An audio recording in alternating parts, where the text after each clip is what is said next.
100 days with our hair on fire. No more hair on fire. Let's get to work. Let's talk a little bit today about why Medicare and Medicaid matter. A lot of people think of them as insurers for the elderly for Medicare and for indigent and disabled people for Medicaid, and that's true. The number of people covered by those policies is probably quite a bit higher than anyone thinks.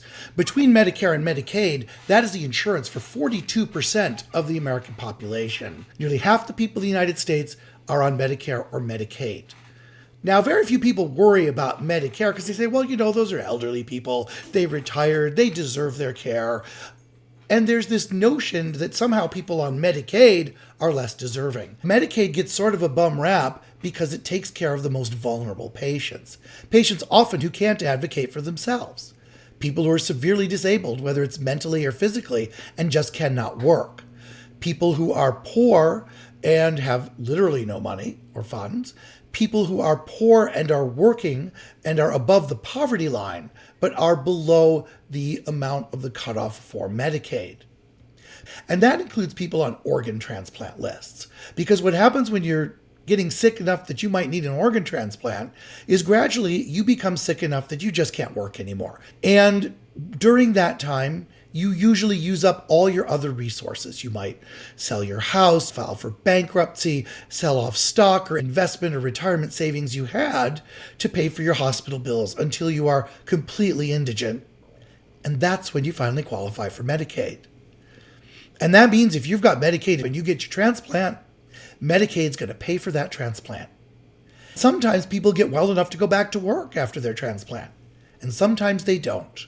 If they don't, Medicaid is going to continue to provide care for them after that transplant because they're still disabled.